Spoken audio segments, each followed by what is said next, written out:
So this one will be your complete ABAP and HANA course, and we are going to discuss each and everything in detail with the practical implementation part, along with OData, Adobe Forms, and after that we will go for our ABAP on HANA, come as for HANA training. This will be a separate around 30 hours of training. So it will be all around 70 hours of the course, and I personally believe you guys are going to love this one. So one request will be from my side is that whenever this training is going on, please take out your time and practice these things at your home whenever you have some time, and always try to repeat these things so that you can master it while learning these things. Okay. Mhm. All right. So let's start with the introduction part. Since you guys are already familiar with SAP, I don't think we need to explain what is ERP. But for introduction part, let's see. SAP is nothing but a subset of ERP. In mathematics, subset simply means it is a part of something. Like if you go for natural numbers, it is a part of integers, right? Integers is from like minus infinity to plus infinity, which includes zero part as well. But if you go for natural number, it is only 1 to infinite part. So ERP is a very big term in the market, and ERP stands for Enterprise Resource Planning. So for any enterprise, for any organization, there is always the resource planning thing is necessary, because if you are not going to utilize your resources effectively, then you cannot make profits over the investment that you are doing. So the purpose of any ERP software that are currently there in the market is to completely manage your entire organization. So this ERP term came since how we are going to simply how we are going to manage our resources so that we can increase the profit of the organization. And SAP is nothing but just a ERP software, and it is currently the biggest ERP software in the market. That is why we are seeing a lot of customers of SAP in the market. Also, a lot of jobs are there, and at least around more than 1 to 2 lakhs of ABAP consultants are there currently in the market. So you can have a better future if you completely learn this course.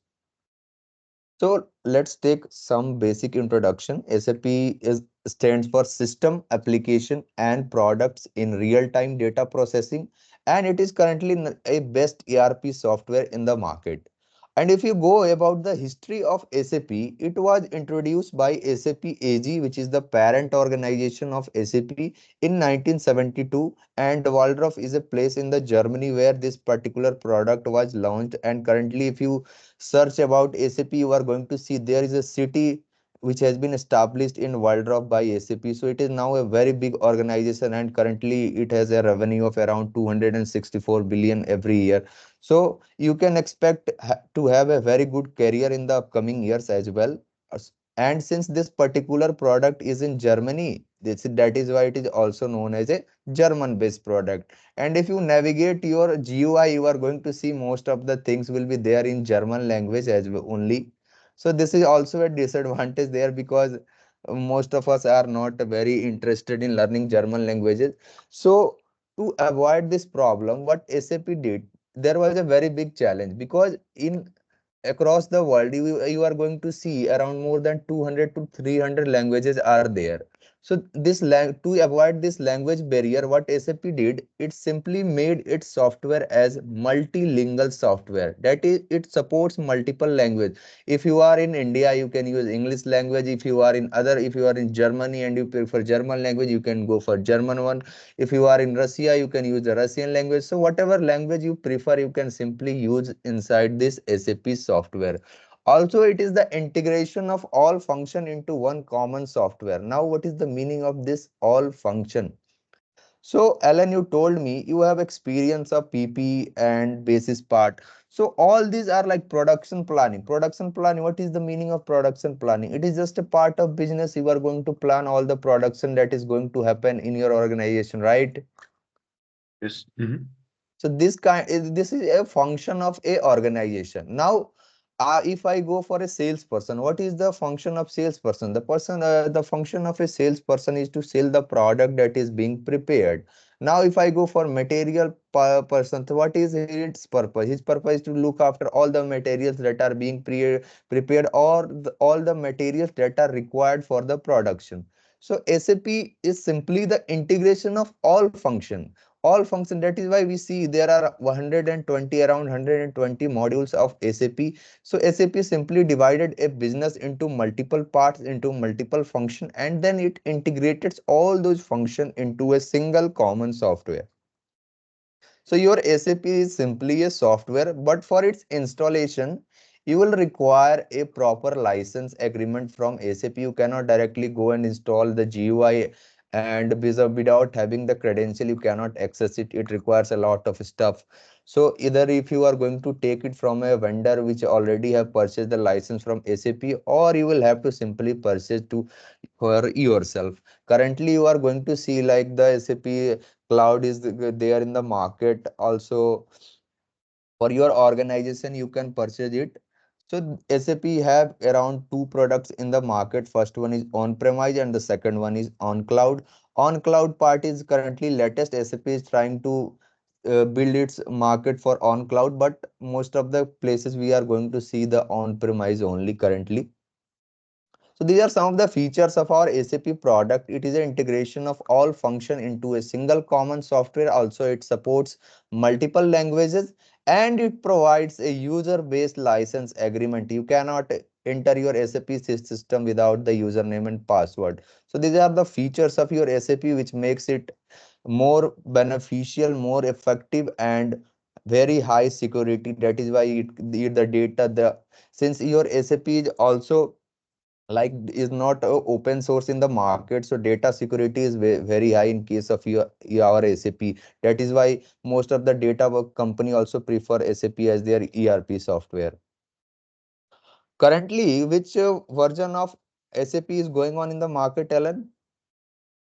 The S/4HANA, Yeah, but S4 there's HANA. still a lot of these R3 systems are still around, but they are getting migrated to the S/4HANA systems. Yeah, see, S4 HANA is the fourth product of SAP which was launched in 2015.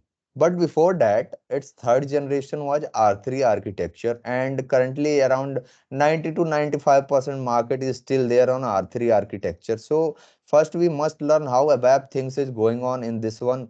Then we will move on to S4 HANA part, and we will see how we can use our Eclipse or HANA Studio for implementation over those things. So in this SAP R3 architecture, what you are going to see here, the first one will be your presentation layer, the second will be your application layer, and the third one will be your database layer. For most of the applications that are there in the market, these stuffs are always there. Presentation layer is also known as user interaction layer.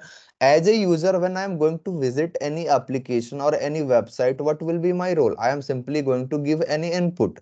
That Hey, if I go for Google, like suppose I want to search for SAP training. So what I will do, I will simply go to Google, and I will ask Google, hey, I am looking for this particular thing. So this will be input. As a user, I am going to provide input over the presentation layer.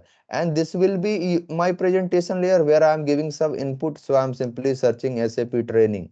So this is the input I am giving to Google. And this Google is going to take my input to the application layer where the logical part will be written. So as a developer, as a ABAP developer, we are going to write all the application, all the logic and all those stuff over the application layer. And whatever the input this particular user is going to give, over those input, this logic will perform certain operations, and this operation will then fetch data from the database layer. Then this database layer will send the data over the application layer, and at last this data will be sent to your presentation layer. So this is how any R3 architecture works, not only in SAP but over any other product you are going to see, like Google or any other Facebook, Instagram, anything you are going to see, this three stuff will always be there. So presentation layer is also known as user interaction layer. User is going to give input and get the output. In middle of all these two layers, there is the application layer, which is for writing programs and applications. So logical part is there on the application layer. Also in ABAP, there is a question which I want to ask you. What is the which provides the runtime environment for our ABAP programming? Which is responsible for execution of ABAP program? Mukul, do you have any idea? Mm, no, I mean, I would think that it's the application layer, and then it would push that to the Uh, presentation layer. Suppose I'm going for Notepad. I'm simply going for the Notepad. All right. I'm simply opening something and like I'm writing this right. I'm simply writing a simple program. Hello world. This is a program when we see in any programming language. Now, if I want to execute it, will I get any output? No, I'm not going to get any output. Why I'm not getting any output here? because I think Notepad is not capable for that. Uh, do you guys have any experience of other programming language so that we will be able to easily relate it? Any experience, even a little bit? Yes, with C programming, you would Uh, name it in some hello world.c file, and then you would yeah, dot need C a file. compiler. Yes, So exactly. that dot C files requires a C compiler to execute that particular program. Now, this is a ABAP program which I have written. Write statement is there to write some data over the output screen. So for this program, what will be the runtime environment? Who is going to provide the runtime environment? Is there any runtime environment over the notepad? No, there is no runtime environment. So for any program, the most important thing is the runtime environment. For Java, there is JRE, Java runtime environment. For compiler, there for C language, there is a C compiler which provides the runtime environment. And for our ABAP, this is one is your application layer which provides your runtime environment. Without your application layer, your ABAP program cannot execute. And even for your S4 part, which is there on Eclipse and HANA Studio, it is indirectly linked with the application layer so that you can execute your program there. Are you getting my point? So Yes. application layer is the one who is responsible for providing the runtime environment for execution of your program. And then we have the database layer. And as for now, after 2015, SAP has its own database, which is HANA. So HANA will be your place, actual place. HANA is a very big concept in detail. We are going to see in the S4 part it. So if it is the actual database where data is going to be stored, we are going to simply fetch it, bring it over the application layer, and then we are going to perform all those stuff. So application layer will be the one who will be the responsible for providing your runtime environment.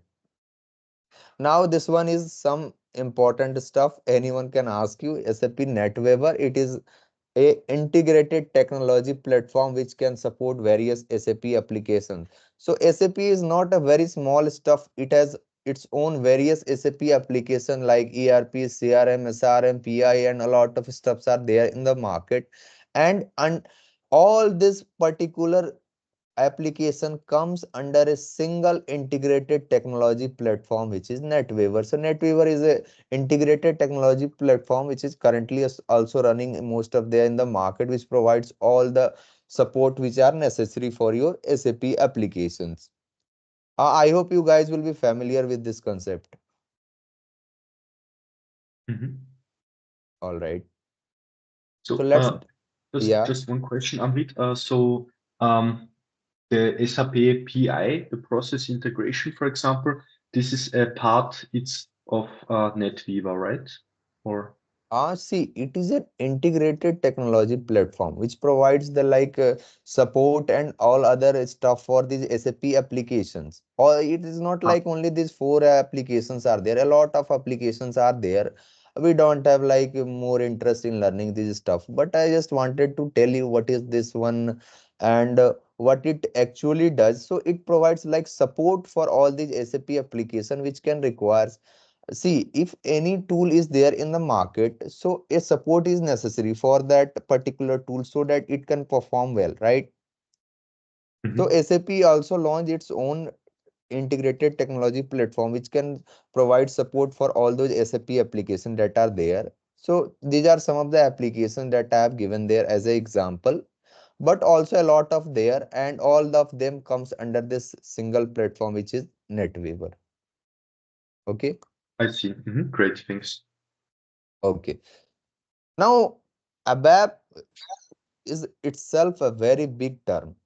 What is ABAP? ABAP is nothing, most of there it is pronounced as ABAP in foreign countries, but in India we usually pronounce it at ABAP only. And if you are technically going to say it, what is ABAP? We usually write it as ABAP/4. This 4 is for the fourth generation. It is the fourth generation language.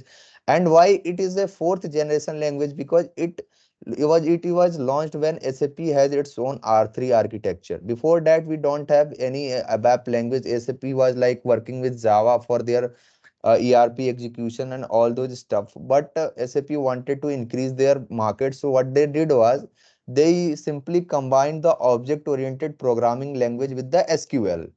You know SQL, Mukul?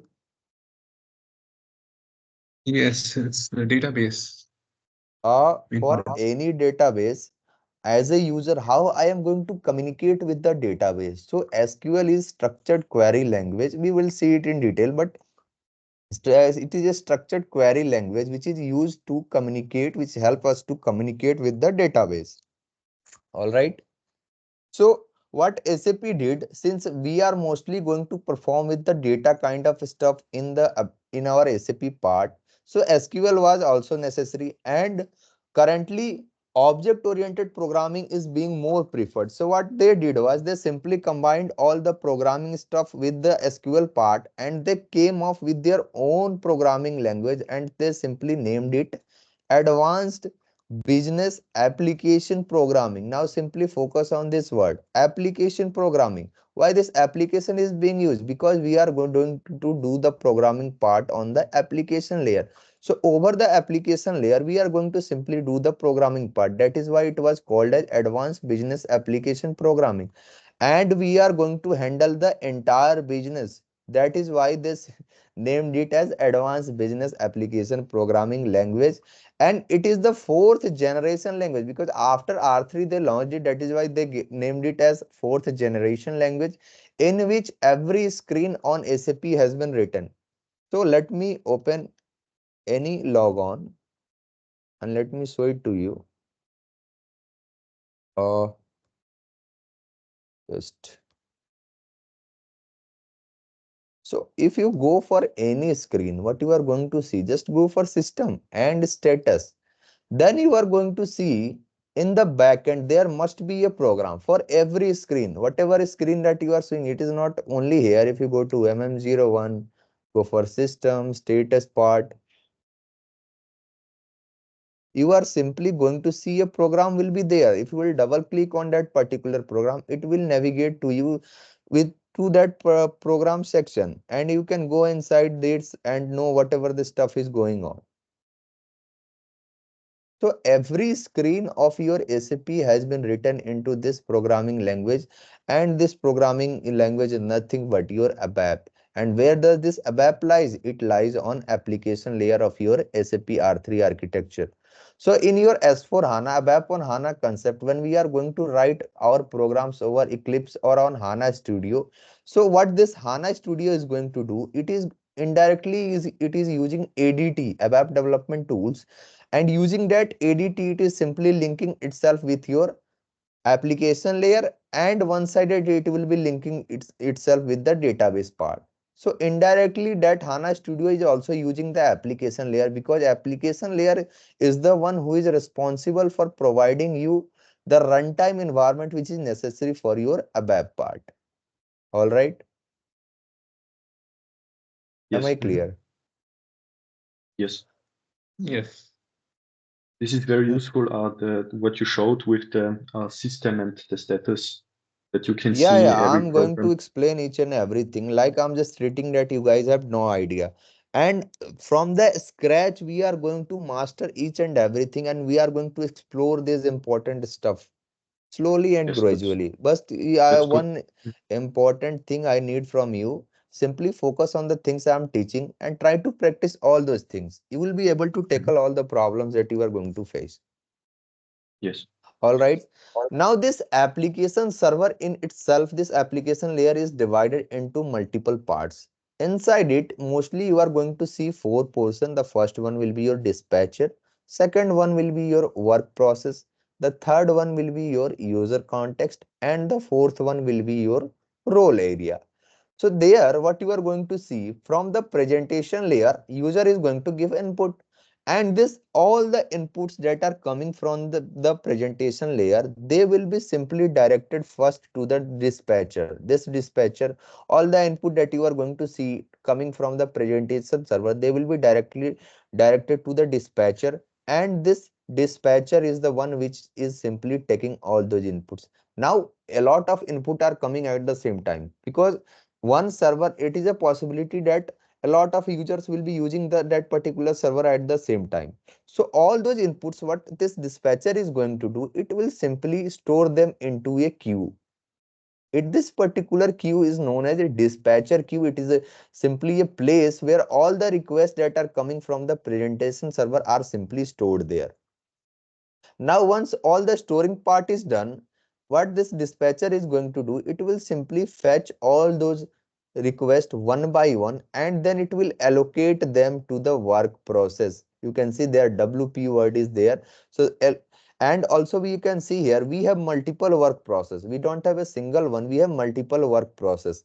So, what is the use of any processor concept? Their simple role is to process that particular thing or to perform the execution. In our computer system, there is a CPU, which is our brain of the computer. And what is the use of that CPU? There is a processor word. So that particular processor is simply responsible to perform any operation. So here your work process is your processor part. It is simply responsible for performing any operation. So whatever the request that will come, it will be allocated to the work process, and a work process always handles one request at a time. So that is why we are seeing here multiple work processes.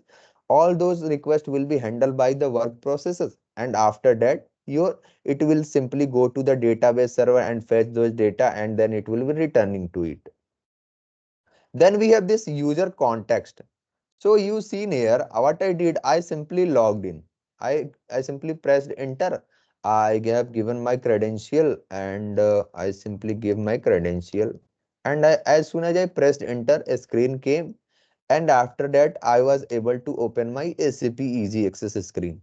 So as soon as you are going to enter all those credentials and you are logging in, a user context memory will be allocated for your user. This user context, it is a memory that contains information about the user. Whenever a user is going to log in into your system, this user context memory is simply going to store the information about the user, and as soon as the user is going to log off, this memory will be freed. So this is a temporary memory which is user context, and it is allocated every time when a user log in into your SAP system. Then we have this role area. Again, this role area, you can see here, we have this role area also written here as extended memory. So it contains information about the program execution. Suppose here, my user has given input from 1 to 10. And for that 1 to 10 input, I have to execute a program. So for that particular input, this work process is going to perform the execution part. So as soon as your program will start getting executed, a memory again will be allocated for that particular program, and that memory is known as your role area. So when a program runs, a role area is allocated for that program, and the role area is freed when the program execution ends. So are you getting how this application layer is working internally? Yes, Yes. just clear. This see, this is a concept which is not required anywhere, but as a developer, you must have the idea how things are going inside the server and all those stuff, because it helps us to understand the technical portion and the backend portion of SAP in detail. Mhm. Now, how projects are being done, how projects development part is done. So in any organization which is using the SAP products, there you are going to see always three system. The first one will be your development system, the second one will be your quality system, and the third one will be your production system. So three systems are always there, and they have like different kind of consultant who are working for production. You are mainly going to see end users will be there for testing part. Then we have the quality where the testers will be there for, and then the development where ABAPers will be there. So three systems will always be there in any organization which is using currently using SAP products. So in the development part, this particular development system is completely dedicated for the development. So as a developer, as a ABAP consultant, I will have the access of this development system, and I will get the access of all those required transaction code which are necessary for the project. So when I'm implementing the projects and my internal testing is done, like as a developer, I simply checked all the edge cases and all the inputs, and my program and or my database object, whatever I have developed, it is completely running smoothly. So once my part is done, then it is this particular product that I have developed, it is moved to the quality system, and on the quality system, the testing part is done. After the quality system, this particular product is moved to the production system. And here it is used by the customer. So customer is going to simply check it. It is a production system, is also a live system. So here production user is customer is going to check like he has paid a lot of amount to the company. So his product should be working in fine manner. So he is going to check it. Now a question is there, how you are going to move it. So you guys have idea. I have just simply explained here that we have like three kinds of system, three systems are there. So how my project is going to move from one system to another, how my product, the development what I have done, whatever the projects I have done, how it is going to move from development to quality and from quality to production. This is done by creating transport requests, and then Yes, you transport it from development to quality. yes, And then if you have like the four eyes principle in your company, where someone else has to check it to move it to production, then yeah, you can release a transport request and someone else can import it to the production system, for example. yes. So as a vapor, we don't require like most of the thing that you told, but we must have the idea what is the use of this transport request. It is not like a single use of only transporting part, but let me tell one more benefit of this transport request. Just open it. If I will go to SE10, this is the transport organizer, and I will open the transport request which I have developed into this system. So what I am going to see, all the things that I have developed under this particular transport request, I can simply see it here. I can see the programs, I can see the groups, I can see the domains, I can see the packages that I have developed here. So all those stuffs that I have developed here, all will be available under a single transport request, and it is like working like a tree data structure. You can see here, branches are there. So another benefit of this particular transport request is, let's take example over this entire 70 hours of training. Suppose I am developing around 1000 database objects. So will I be remembering all those database objects that I have created? No, it is not possible for anyone to remember all the things that they have created. So that is why another benefit of this particular transport request is we can store all the objects that we are developing directly over the transport request, and I will be simply able to open them by directly navigating it from here. I will can simply navigate from one part to another. Simply double click on it. You will be able to see the stuff that you have created. Are you getting my point? Yes. Mhm. Just one So question. yeah, Sorry. So these developments that you make, do they automatically get assigned to a transport system or this package, or you no, have no, to no. See, assign them? I am just about to explain all those things. Like what, Okay. whenever you create anything now, just let me show it to, no, no, not right now. It will be too easy, early for that. See, whenever you create anything and when you go for this save button, you can see here, it is currently not eligible for this section, but it is always there. Like let me open a table that I have created. Yeah, this is the table which I have developed. You can see here this save button is there. If I will go for change part, it will be able in, now we can see here, this is available in blue color. So once you go for this save button, what this system will tell you, it will ask whether you want to store this particular database table. So if you want to store it this database table or any object, like just take example of your real life. So you want to suppose store any packet of biscuit, you will require a container to store it. So Mhm. in SAP, a package is a container. It is a container where we are going to store it. So when you will click on, like, just take examples. I'm simply giving a table name as ZLN and I'm going for create button. Suppose I have given certain description, I am doing certain thing. We will see it in detail when it will be discussed. But for now, suppose I am doing this thing. Now, if I'll go for save button, you will see by Okay. default, a pop-up screen is coming. And this screen, what it is asking me, what will be the package that I want to store here? Mhm. So it will Okay, got it. always ask for the package. And once you will select the package, then it will ask for the transport request. And if you do not want package or transport request, like you have just created it for practice purpose and suppose you have forgotten it, still it will not be a big problem. Then you can go for this local object. If you will save any database object over the local object, then it will not be aligned on the transport request and you cannot move it to quality or production system. So Okay, one got it. always try to develop all the things that you are creating inside a package and transport request, because in future, if suppose you have developed some important thing, you will be able to see it. Okay. Okay. Thank you. Yes. uh, yeah. So transport request is a mechanism to transport the object from one system to another system. You can simply transport the objects from one system to another system, that is from the development to quality and from quality to production part.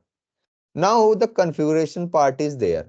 So I told you that I cannot simply directly download this SAP software and I will be able to like log in with anything. It will require a lot of stuff. And if I will go for this one, you are going to see it requires a description, it requires application server, it requires a instance number, it requires a system ID.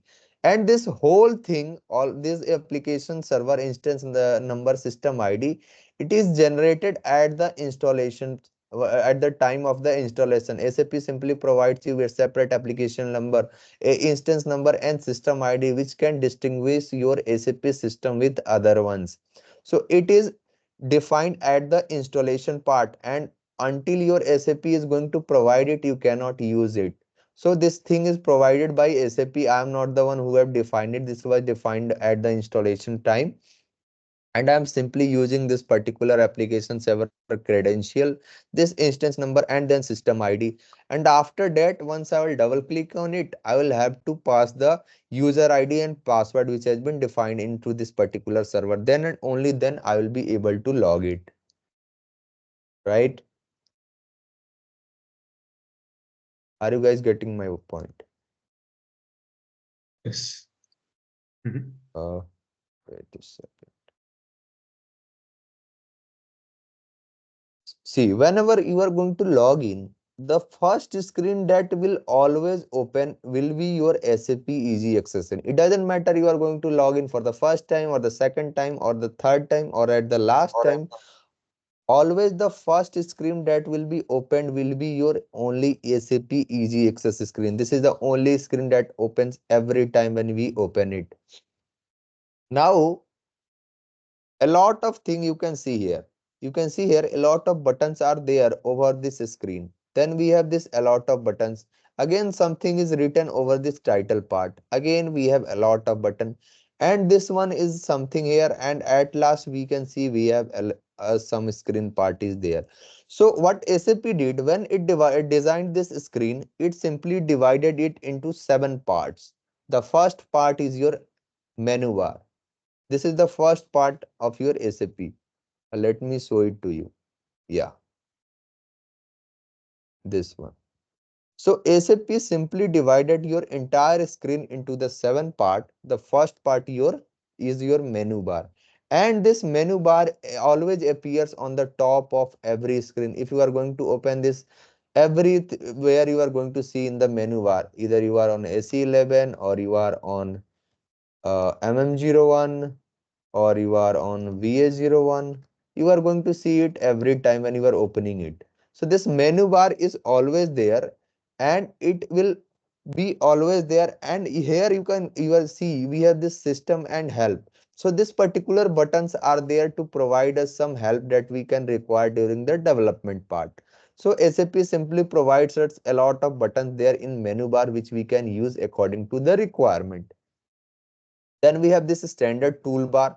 So here the name itself is suggesting it simply consists of a lot of function keys. You can see here we have like a lot of function keys. This one is back button. This one is exit button. This one is cancel button. If I will click on back button, I will simply navigate myself over the previous screen. So this consists of a lot of function which works accordingly when we required. Then we have this command bar. You can see here we have this command bar and which is used to provide the transaction code. Like if I want to go for SE37 to create any function, I can use it. So this command bar is there which is used to provide the transaction code. Now my another question is, what is a transaction code? What is a transaction code? A I transaction think, code. yeah, Yes, Sorry, Mukul, I interrupt. one by yeah, one you please, guys please, can please go answer ahead. it. Okay, thanks. So transaction code is always tied to a program. So if I run a transaction code, it will open the respective program that is linked to this or report here. Is a program a sufficient answer for this one? Because if you are asking about program, we have a separate section for ABAP program which is SE38. Here we can open our programs. But if I only want to go for SE37, there is no need of the programming part, right? Or if I, as a functional, I am opening MM01, as a MM consultant, I know what is this MM01. I don't have idea what is this program or any kind of stuff. So is this answer enough or sufficient for your the definition of transaction code? Not really, because it just opens, maybe it opens the presentation layer of this program, right? Okay. Next one, Mukul, right? Please you answer this one. Yeah, yeah, I think I would have also said program, but since you See, program is um always there. In every screen, program will be there. It's not a thing that I'm not telling that you guys are wrong. I'm just asking that you told me that using the transaction code, we can go to that particular section and that section we can see the program part. But my question is, as a functional consultant, around I told you now 120 SAP modules are there who don't have any idea of the technical part.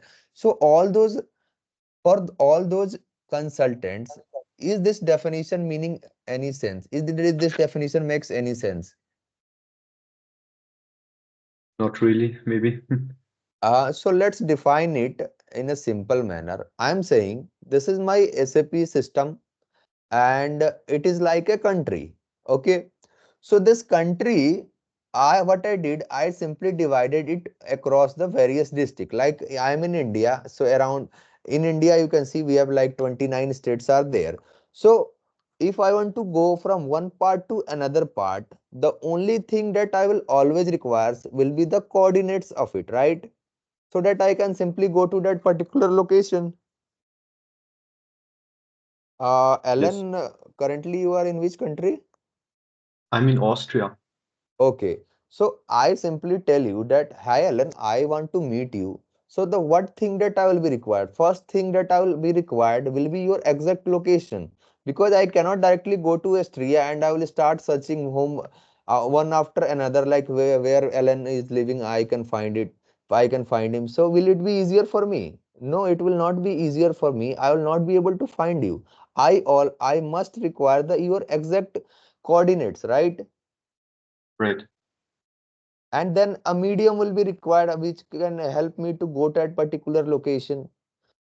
So here medium is like your compiler which is helping you. In the backend, your application layer is working as a medium which is helping you to move from one place to another. And that coordinate is nothing but your transaction code, which is helping me to go to the different section which I am going, which I want to go.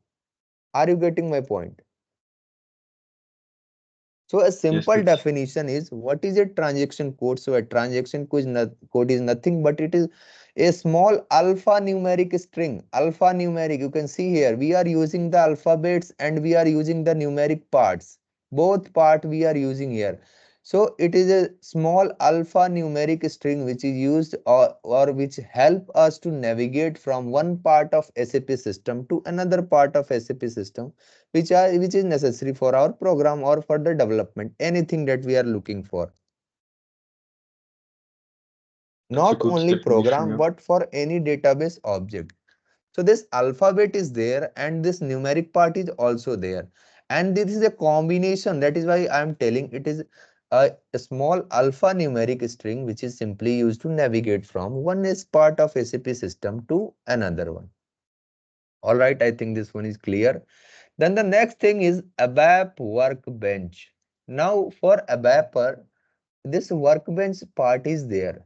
So this workbench is nothing but collection of tools. Now what is this collection of tools? So simple definition is collection of transaction codes that will be necessary for ABAP development. As a ABAPer, we must know a lot of tools that are there. So like we have this SE11 for database objects, then we have this AC38 for which is your ABAP editor, which and you are going to define all the programs. Like just go for MM01, just open it, you will go here system status, and in the backend I told you we are going to see the program. So simply copy this program and now move back to SE38 and simply paste the program that you copied from there and click on display button.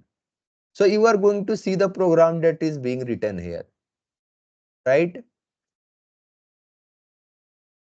Just get Yes. familiar with these things. I know it will take some time, but this is just the introduction part. We are simply seeing it how what things are going here, right? Mhm. Slowly and gradually, you guys are going to master it. For now, just see what we are seeing here. So it is collection of tools which are used to perform certain specific action, and that action can be your program development, which will be your SE38 transaction code. It can be your database development. So for PI module, Alan, tell me which table is used there. For process integration, Yeah, do you have any idea about tables? um, yes, yes, I can name for material management the MARA table, Yeah, all MARA, right. for example. It is enough. Mhm. It is quite enough. So Mara table, Mara is your standard header table for your material management, right? And where this Mara is created, it is created inside this ABAP dictionary. It is created inside this ABAP dictionary. You can see this title. Mhm. So this is one of the ABAP workbench tool, which is ABAP dictionary. So and the transaction code of this one is S11. So similar to this one, we have this function module where we will be developing our own function inside this particular transaction code. And then we have the very beautiful concept, which is object oriented programming, and we are going to see it under SE24. A lot of tools are there, and the simple definition of your ABAP workbench, it is the collection of ABAP tools which are used to perform certain specific action. Certain specific action simply means the projects, the requirements that you want to implement, you are going to use these tools to perform all those operations, right? Yes. Mhm. Mukul, tell me, have you seen this one? Slash n, the use of this slash n. Yes, I'm aware of these. The Oh, all slash n right. slash o. Yes. Alan, I hope you are also aware of this slash n slash o. Yes. I know Uh, about it. Yeah. yes, see, slash n is simply used to end the session, and slash o is like if you want to go for another session and you also want that your previous session should be there, you can use your slash o. These are two important things that we must remember. Also, you can use slash n ex to close all the session, right? And a Yes. user can open a maximum of 8 sessions only. In SAP, it is a limitation of your GUI. This one is your GUI, graphical user interface, that we are using. And this GUI is basically a Windows supporting GUI. Like if you will close it and if you want to still open it, just open it. You are going to see here SAP GUI for Windows, and it is under this SAP NetWeaver, right? Mhm. Then as a ABAPer, one more important stuff. If you are going to develop any custom object simply means as a programmer, as a user, or as a developer, whatever we are going to create, it can be a program, it can be a table, it can be any database object. All those custom object will always start either with Z or with Y. The name of all those particular stuff will always start with Z or Y. Always remember these things. If that particular object is a standard object, then it will not start with this Z or Y, because the standard, all those things are developed by SAP. We have not developed these things. I have not developed this particular screen. This is developed by SAP, and I am as a user simply using it. So if you will go for any table, you told me Mara. So Mara, you can see here, it is not starting with Z, because it is a standard table which is developed by SAP, and we as a user are simply using it. So any custom object which we are going to develop, it will always start either with Z or Y. And in most of the 99% cases, you are only going to see this Z1, because Y is not much preferred by most of the developers. So Z is always there. And you can see here a table which I have developed by myself. I have used this Z naming convention. And if I'll open it in display mode, you can see here its name and all the properties. This we are going to see these things in detail in the upcoming session. But you just remember this one, any custom object which we are going to develop, its name will always start with Z or Y.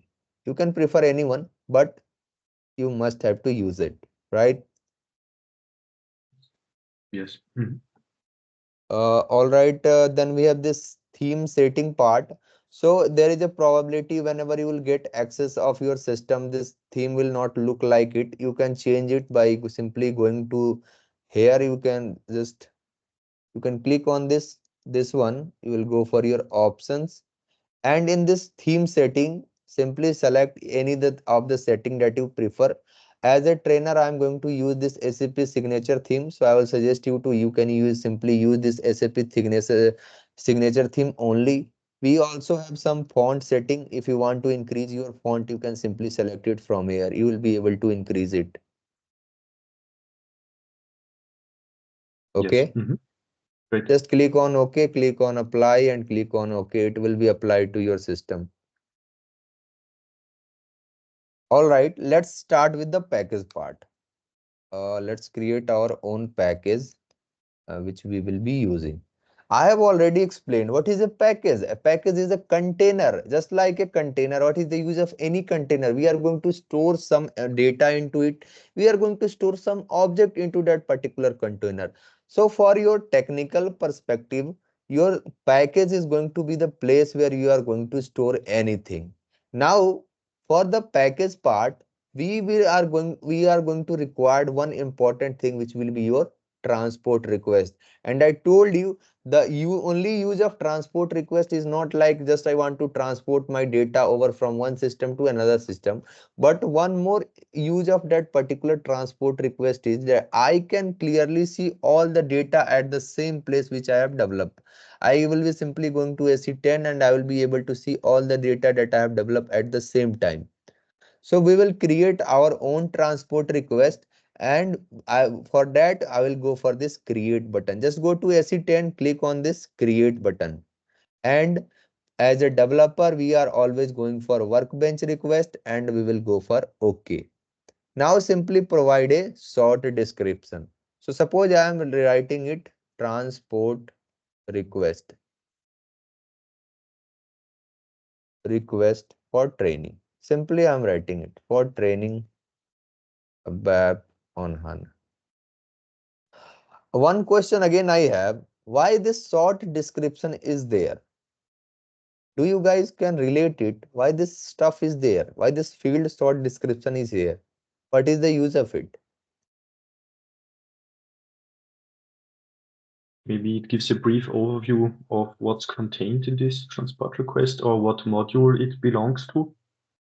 Yes, the only use of this particular field is, see, in your SAP you are going to see at least a million of database object, more than a million, suppose maybe a billion one. So if there is no description for that particular object, will we be able to understand what is the use of that particular object? No. We will not be able to understand it. So this short description is mandatory for anything. If you are creating any program, if you are creating any table, any database object, this short description is mandatory, and you always try to provide a meaningful description for all the object that you are going to create. Now simply click on save button and you are going to see here a request has been created for me. I will simply copy it. I will click on Control plus Y. Control plus Y is used to select, simply select it, and now you can use Control C to copy your request. So this is how you can create it. Now if I will go back to SE10, simply go to SE10, and if you will check by clicking on display button, you can see one more request has been created here. Transport request for training ABAP on HANA, right? And on this, Yes. we don't have any other object now. Now let's create our own package. So I will go for SE21. SE21 is the transaction code which is used to create your package. Okay.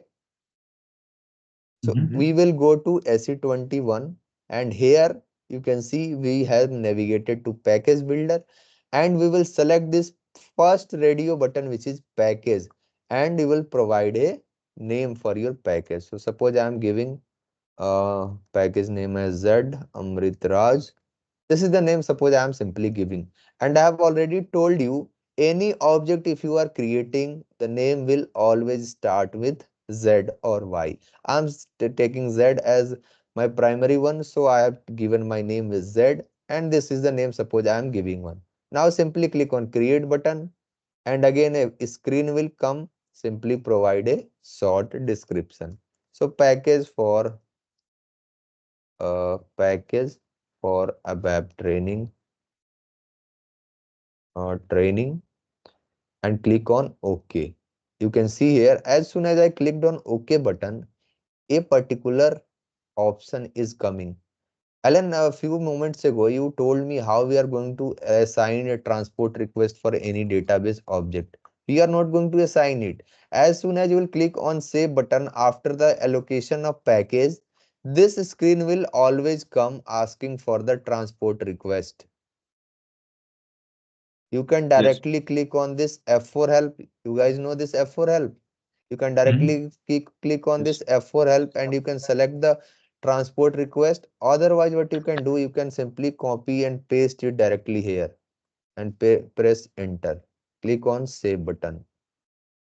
Now, if you will go to SE10 and click on refresh, you can see here under this particular folder, a package folder is now appearing, and inside this package, the package that I have created is appearing, right?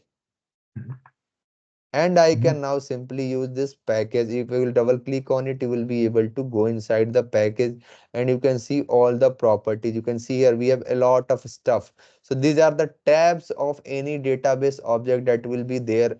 And this properties tab. Most of the time you are going to see it as attributes tab. If you will open anything, like just go to AC11 or simply open any table, just go for Maravan. And is you are going to see here we have this attributes tab. So in most of our database object that we are going to see, this attributes tab will be there, and it is going to see you, it is going to tell you all the generic information for your database object, like who has created it, what is the package in which this particular thing is there, what is the language. You can see here this was created in German language.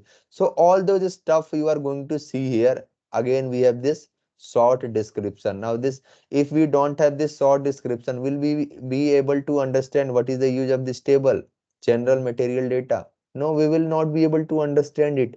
So this short description is mandatory, and all these tabs have their own use. We will see it in detail when we will create our own table. First I just want you to know that this attributes tab or properties tab, this one is the most important one, because it is going to tell you the author, the one who is responsible for it, everything. So generic data will always be there in your any database object inside this attributes tab, right? Mhm. So this is the package which we have created, and I will end this session for now. I just wanted you guys to understand a brief overview of the thing. We have created our package and transport request, and we are going to use it. We will start with the very first chapter of our course, which will be our data dictionary, and inside this chapter we are going to see all those stuff in detail part. We are going to implement it. We will start from the scratch, and we will see the implementation or creation of tables. So if you have any question, you guys can ask it. Thanks. No questions from my side. Mukul, Mm, no, even I don't have any questions. any other query, like are you really able to understand what I'm teaching? Yes, I think the pace is pretty good. Mhm. Yes, yes, you Okay, are okay. doing it very well. I really like it. Yeah, I'm looking Yes, forward to the see, sessions. if you have any other queries, you can simply let me know. You guys already have my WhatsApp number from, you can take it from the group. You can ping me anytime. Whenever I will see it, I will be answering your questions. Okay. Mhm. Sure.